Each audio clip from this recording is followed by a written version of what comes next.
Plus பக்கங்கள்.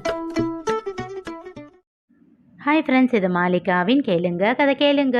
மானஸ் எழுதிய கவிதை நீ வார்த்தைகள் நான். அத்தியாயம் 38. அட பாவி, நீ எல்லாம் ஒரு மனுஷனா என்ற பூர்ணிமா வேகமாக ரிதன்யாவிடம் வந்து அவள் கன்னத்தில் பலார் என்று அறைந்தார். என்ன பண்றீங்க நீங்க என்று அஸ்வின் பதறி அவளை தன் பக்கம் இழுத்து கொண்டான். கோபியோ கோபமாக அவரை பார்த்தான். என்ன நினச்சிக்கிட்டு இருக்கீங்க? அவளை அடிக்கிற உரிமை உங்களுக்கு என்ன இருக்கு என்றான். அவரோ எதையும் கண்டுகொள்ளாமல் ரிதன்யாவை கோபப்பார்வை பார்த்தார். ஏண்டி, அன்னைக்கு உன்னோட கையை பிடிச்சு இழுத்து உன்கிட்ட பேச வந்தேனே, நான் சொல்ல வர்றதை ஏதாச்சும் கேட்டியா?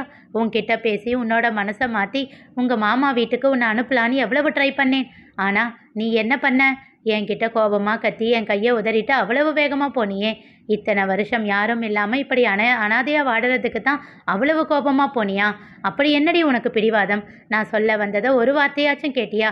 பைத்தியக்காரி என்று சொல்லிவிட்டு தாங்க முடியாமல் அழுதார். தன் கணவரிடம் சென்றவர், எத்தனை தடவை சொன்னேன், அது தனா அண்ணாவோட கடைசி ஆசைன்னு. கடைசியில் என்கிட்டையும் போய் சொல்லிட்டீங்கல்ல. இவ அவங்க மாமா வீட்டில் தான் இருக்கான்னு என்னையும் ஏமாத்திட்டீங்கல்ல.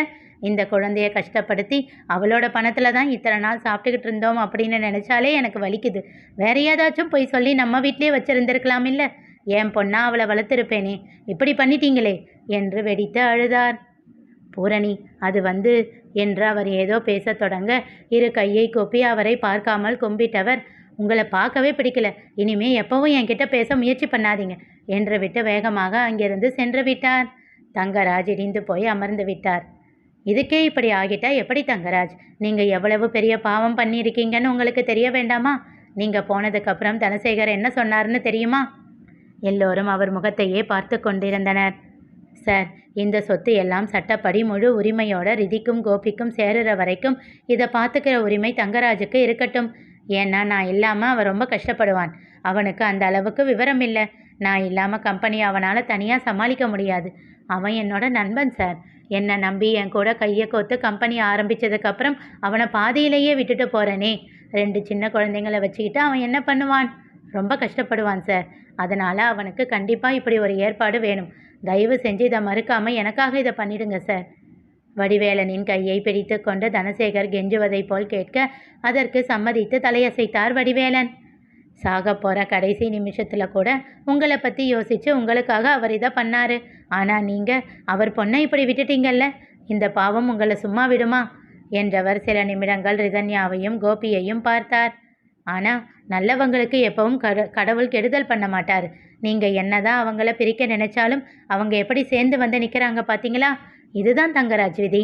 அதை நம்மளால் எப்பவும் மாற்றி எழுத முடியாது என்றார். ரிதி, இனி சட்டப்படி எல்லா சொத்தும் உன் பேர்லேயும் கோபி பேர்லேயும் மாற்றி எழுதிடலாம் என்றார். மேலும் அவர் ஏதோ சொல்லத் தொடங்க ரிதன்யாவோ அவர் கூறுவதையெல்லாம் கேட்கும் நிலைமையிலேயே இல்லை. அவள் முகத்தில் இருந்து அவள் என்ன நினைக்கிறாள் என்று புரியாததால் அதற்கு மேல் பேசாமல் தயங்கி நின்றார். பின் கோபியிடம் திரும்பியவர், ரிதியை பார்த்துக்கோப்பா, அவள் கொஞ்சம் நார்மல் ஆனதுக்கப்புறம் எனக்கு கால் பண்ணு என்றார். சரி சார் என்றவன் ரிதன்யாவிடம் சென்று அவள் கையை பிடித்து கொண்டான். அவள் தளர்ந்து போய் சோஃபாவில் அமர்ந்து கண்களை மூடிக்கொண்டாள். ஆனால் கோபியின் கையை விடாமல் பற்றி கொண்டே இருந்தாள். கோபியும் அவளை தொந்தரவு செய்யாமல் அருகிலேயே அவள் முகத்தை பார்த்தவாறு அமர்ந்து கொண்டான். தங்கராஜ் ரிதன்யாவிடம் பேசச் செல்ல அஸ்வினும் முருகேசனும் அவரை திட்டி வீட்டை விட்டு வெளியில் அனுப்பிவிட்டார்கள். சிறிது நேரம் கழிந்தும் எந்த மாற்றமும் இன்றி ரிதன்யா அப்படியே அமர்ந்திருந்தாள். அதை கண்ட அஸ்வின் அவள் முன்னே வந்து நின்றான். ரிதி, நீ ஏன் இப்போ இப்படி இருக்க? நிமிர்ந்து அவன் முகத்தை பார்த்தாள். விரக்தியான புன்னகை ஒன்று அவள் இதழில் அரும்பியது. சரியான பைத்தியக்காரி இல்லடா நான் என்று கேட்டாள். ஏண்டி இப்படி பேசுகிற? பின்ன என்ன ஆச்சோ? அங்கே மாமாவை தப்பாக புரிஞ்சுக்கிட்டு ஓடி வந்து இங்கே பூர்ணிமா ஆண்டியையும் சரியாக புரிஞ்சுக்காம பிடிவாதம் பிடிச்சு என்னோட வாழ்க்கையை நானே அழிச்சுக்கிட்டேன்டா. விடு ரிதி, பழச இதையும் நம்மளால் மாற்ற முடியாது. இப்போ என்ன பண்ணணுமோ அதை மட்டும் பாரு. லாயருக்கு ஃபோன் பண்ணு. ப்ரொசீஜர்ஸ் என்னென்ன முடிக்கணும்னு கேட்டு சீக்கிரம் முடிச்சுட்டு இங்கேருந்து கிளம்பலாம். இல்லை அச்சு, எனக்கு இந்த சொத்து எல்லாம் எதுவும் வேண்டாம். உனக்கு என்ன பைத்தியமா என்றார் முருகேசன் கோபமாக. மாமா இருங்க, கோபப்படாதீங்க. அவளே வருத்தத்தில் இருக்கா, அதனால் இப்படி பேசுகிறா. இல்லை அச்சு, அவள் சொல்கிறதுல என்ன தப்பு இருக்குது? எல்லாமே இந்த சொத்துக்காகத்தானே. இது எதுவும் நமக்கு வேண்டாம்டா. கோபியும் வேதனையோடு கூறினான். முருகேசன் கோபத்தோடு ஏதோ சொல்ல வர அவர் கையை பிடித்து தடுத்தான் அஸ்வின். மாமா இருங்க, நான் பேசிக்கிறேன் என்றவன் கையை கட்டி இருவரையும் ஆழ்ந்த பார்வை பார்த்தான். என்ன நினச்சிக்கிட்டு இருக்கீங்க ரெண்டு பேரும்? இது என்ன நீங்கள் சம்பாதிச்ச சொத்தா? யாருக்கோ தூக்கி கொடுக்க உங்களுக்கு என்ன உரிமை இருக்குது? இது உங்கள் அப்பாவோடது இல்லை, ஏன் உங்கள் பாட்டியோடது கூட இல்லை. அவரோட அப்பா சம்பாதிச்சது. காலம் காலமாக தலைமுறை தலைமுறையாக வர்றது. உங்கள் அம்மா பண்ண முட்டாள்தனம் போதும், நீயும் அதையே பண்ணாத ரீதி. மாமா, உங்களுக்கும் சேர்த்து தான் சொல்கிறேன். நீங்கள் தூக்கி கொடுக்க போகிறது அவரோட மரியாதையை. டேய் போதுண்டா, இந்த மரியாதைன்னு என்னோட அப்பா இழந்ததெல்லாம் பத்தாதா என்றான் கோபி கோபமாக. அதெல்லாம் எனக்கும் தெரியும். இப்போவும் அவர் சொன்னதை தான் நானும் சொல்கிறேன். இன்னைக்கு நான் யோசிக்கிற மாதிரி தான் அவரும் அன்னைக்கு யோசிச்சிருப்பார். அதனால தான் எதையும் விற்கக்கூடாதுன்னு சொல்லியிருப்பார். அவங்கள பற்றியெல்லாம் விடுங்க. இங்கே பாரு ரிதி, உன்னோட அப்பா இறக்குறப்போ என்ன சொன்னாருன்னு கேட்ட இல்லை? இந்த சொத்து எல்லாம் உன்னோடது இல்லை, உன் மாமாவோட சொத்து. அதனால் இதையெல்லாம் தயவு செஞ்சு எதுவும் பண்ணாத. மற்றவங்களுக்காக இல்லைன்னாலும் உன்னோட அப்பாவுக்காக, அவரோட கடைசி ஆசைக்காக. இப்போ நீ இருக்கிற மனநிலை எனக்கு புரியுது. ஸோ நீ இப்போ எந்த முடிவும் எடுக்காத. எப்பவும் மாதிரியே இனியும் தொடரட்டும். வருமானத்தை மட்டும் நீ அனுபவிச்சுக்கோ. உன்னோட மனசு தெளிவானதுக்கப்புறம் என்ன பண்ணுறதுன்னு யோசிக்கலாம். கொஞ்சம் டைம் எடுத்துக்கோ. அதுக்குள்ளே எந்த முடிவும் எடுக்காத. ரிதன்யா கோபியின் முகத்தை பார்த்தாள். மாமா, நீங்கள் என்ன சொல்கிறீங்க? எனக்கு தெரியல ரிதி. உன்னோட முடிவு என்னவோ அப்படியே இருக்கட்டும். எனக்கு மனசு ஒரு மாதிரி இருக்குது. எனக்கு இங்கே வர்றதுக்கு முதல்ல விருப்பமே இல்லை. இவங்க ரெண்டு பேரும் கட்டாயப்படுத்தினாங்கன்னு தான் வந்தேன். ஆனால் இங்கே வந்ததுக்கப்புறம் உனக்கு ஏன் இத்தனை வருஷம் அப்படி ஒரு நிலைமைன்னு தெரிஞ்சப்போ எனக்கு கோபமாக வருது. ஏன் இப்படி என்னோட பொம்முவை அந்த கடவுள் கஷ்டப்படுத்தணும்?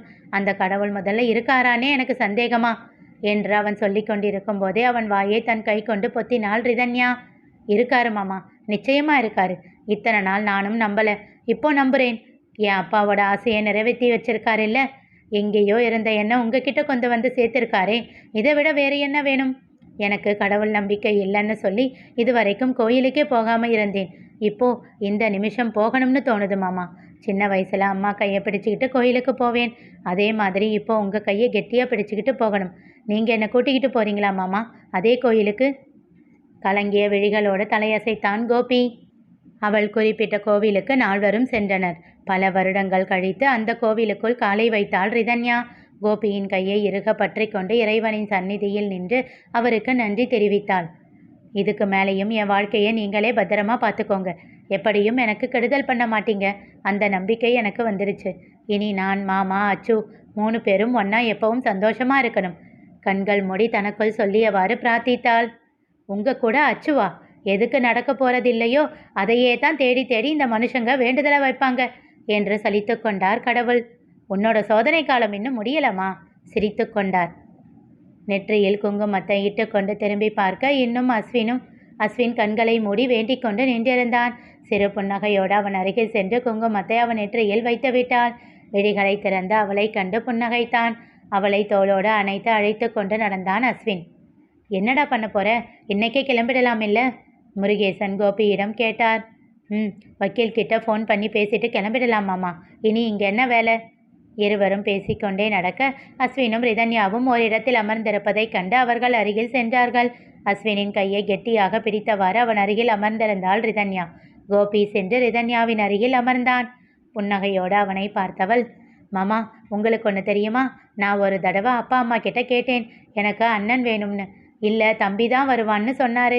நான் ஆசைப்பட்ட அண்ணனாவும் இந்த உலகத்தையே பார்க்காம அம்மாவோட வயிற்றிலேயே இறந்து போன தம்பியாவும் எனக்கு இவன் கிடைச்சிருக்கான் மாமா.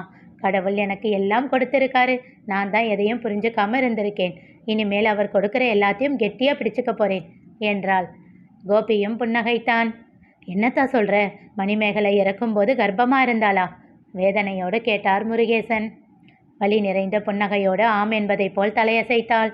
4 months பேபி அம்மாவோட வயிற்றில் இருந்துச்சு மாமா. அவர் மனம் கனத்து போனது. சரி விடுங்க, இப்போ எதுக்கு பழசெல்லாம் பேசிக்கிட்டு என்றான் அஸ்வின். ஆமாம், இனி ஆக வேண்டியது என்னன்னு பார்ப்போம். சீக்கிரமாக இங்கேருந்து ஊருக்கு கிளம்பணும் என்றான் கோபி. வீட்டிற்கு வந்ததும் வக்கீலை அழைத்து விவரம் தெரிவித்து விட்டாள் ரிதன்யா. சரிம்மா, யோசிச்சு அப்புறமா நல்ல முடிவாக சொல்லு. உன்னோட மகிழ்ச்சியான திருமண வாழ்க்கைக்கு என்னோட வாழ்த்துக்கள். சந்தோஷமாயிரு. என்ன பிரச்சனைனாலும் எனக்கு கால் பண்ணு. எப்பவும் உனக்கு ஹெல்ப் பண்ண நான் தயாராக இருக்கேன் என்றார். அவரிடம் தன் நன்றியை தெரிவித்தாள். மதிய உணவை முடித்து கொண்டு எல்லோரும் அங்கிருந்து கிளம்பினார்கள். மாமா, அவர் வீட்டுக்கு போங்க என்றாள் ரிதன்யா கோபியிடம். மூவரும் திகைத்தனர். இப்போ எதுக்கு அவன் வீட்டுக்கு என்றார் முருகேசன் கோபமாக. ரிதன்யா எதற்காக அங்கே சென்றால் தெரிந்து கொள்ள தொடர்ந்து கேளுங்க. கதை கேளுங்க. மீண்டும் சந்திப்போம்.